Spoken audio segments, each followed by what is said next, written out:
রাত পোহালে যুদ্ধ সুরক্ষা মহড়া, তার আগে হাওড়ায় দেখা গেল তারই প্রস্তুতি শুরু। বিপর্যয় মোকাবিলা বাহিনী এবং সিভিল ডিফেন্সের অভ্যন্তরীণ প্রস্তুতি। মঙ্গলবার রাতে হাওড়া জেলা শাসকের কার্যালয়ের সামনে সাইরেনের যন্ত্রের পরীক্ষামূলক পর্যবেক্ষণ করা হয়।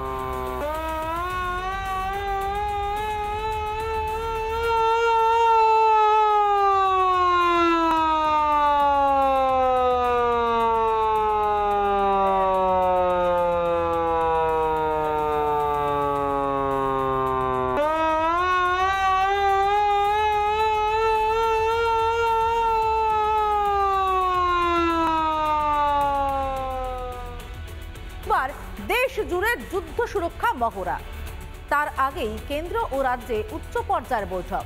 রাজ্যের 31 জায়গায় হবে এই ছদ্ম যুদ্ধ মহড়া। কলকাতার 2টি স্কুলে চলবে মহড়া।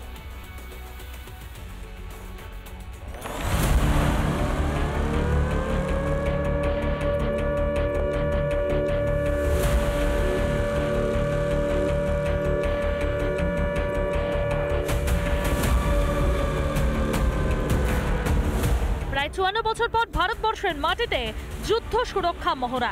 বুধবার স্বরাষ্ট্র মন্ত্রকের নির্দেশে দেশ জুড়ে চলবে সেই মহড়া। স্বরাষ্ট্র মন্ত্রক নির্দেশিকা জারি করেছে যে 7ই মে গোটা দেশ জুড়ে বিভিন্ন জায়গায় মক ড্রিল হবে এবং সেই মক ড্রিলের যে মূল উদ্দেশ্য, সেই উদ্দেশ্য হলো যে যুদ্ধকালীন পরিস্থিতিতে যাতে মানুষজন চট করে তাদেরকে যেন ইভ্যাকুয়েট করা যায়।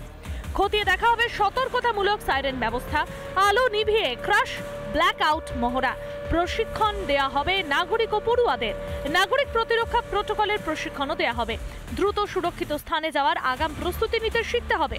খতিয়ে দেখা হবে কন্ট্রোল রুমের প্রস্তুতি। প্রতিটি জেলা রয়েছে, সেই প্রতিটি জেলার যারা জেলা শাসক তাদেরকে কিন্তু এই মর্মে নোটিশ পাঠানো হয়েছে নবান্ন থেকে, এবং সেই জেলা শাসকেরা সংশ্লিষ্ট জেলার যারা পুলিশ এবং বিভিন্ন দপ্তরের যারা আধিকারিকরা রয়েছে তাদের সাথে বৈঠক করবেন যে কোথায় মক ড্রিল হবে এবং কোথায় কি ধরনের মক ড্রিল হবে।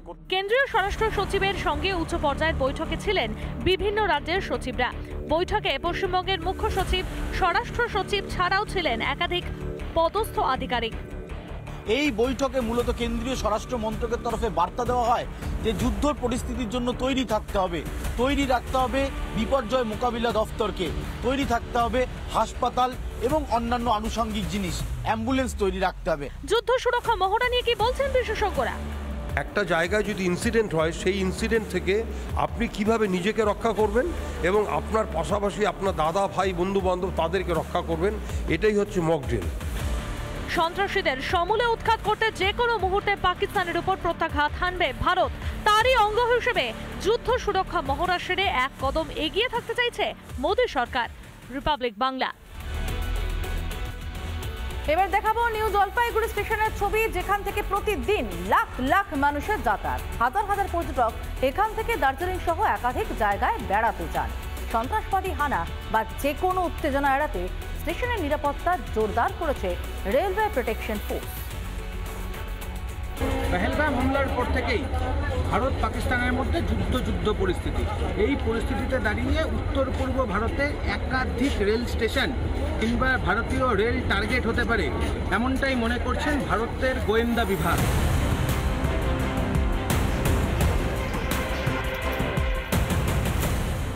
নিউ জলপাইগুড়ি স্টেশনে জোরদার নজরদারি চলছে। 24 ঘন্টা যৌথ টহল। নিয়মিত প্ল্যাটফর্ম ও ট্র্যাক পরিদর্শন করছে আরপিএফ। মোতায়েন ডগ স্কোয়াড ও বোমা শনাক্তকারী ইউনিট। উত্তর পূর্ব ভারতের বিভিন্ন গুরুত্বপূর্ণ স্টেশনে ইতিমধ্যে চলছে কড়া নজরদারি। কখনো স্নিফার ডগ তো কখনো যাত্রীদের ব্যাগ খুলে চেকিং চলছে উত্তর পূর্ব ভারতের একাধিক স্টেশনে, যাতে কোনো রকম অপ্রীতিকর ঘটনা না হয় সেদিকে যেমন বিশেষ নজর রাখা হচ্ছে। পাশাপাশি তৎপর রয়েছে রেল পুলিশ। আমরা তো দেখছি ভালোই সিকিউরিটি, ভালোই বেশ স্নিফার ডগ নিয়ে যাচ্ছে পুলিশ, প্রচুর পুলিশ প্রহরা। ভালোই দেখতে পাচ্ছি, অন্যান্য দিনের থেকে অনেকটাই অন্যরকম। আমরা তো এখানে এনজিপি স্টেশনে আমরা অনেকবারই যাতায়াত করি, কিন্তু এখানে আমরা এত সিকিউরিটি কোনো সময় দেখি না। এক কথায় যে কোনো অপ্রীতিকর ঘটনা এড়াতে প্রস্তুত রেলওয়ে প্রোটেকশন ফোর্স। अभी तक जितनी भी चेकिंग की गई है, इसमें किसी प्रकार की कोई संदिग्ध वस्तु या कोई संदिग्ध व्यक्ति नहीं मिले हैं। फिर भी हमारा प्रयास है कि हम अपने यात्री और हमारी जो ट्रेन मूवमेंट है इसको 100% सिक्योर कर सकें। ভারতীয় রেলে যাতে কোনো রকম নাশকতা না হতে পারে সেদিকে বিশেষভাবে নজর রাখছে ভারতীয় রেল। শিলিগুড়ি থেকে রণজিৎ বোস, রিপাবলিক বাংলা। নানা ধরনের কন্টেন্ট দেখার জন্য লাইক করুন, শেয়ার করুন আমাদের ফেসবুক পেজ, সাবস্ক্রাইব করুন আমাদের ইউটিউব চ্যানেল। পাশাপাশি অন্যান্য ব্রেকিং নিউজের জন্য অবশ্যই চোখ রাখুন রিপাবলিক বাংলায়।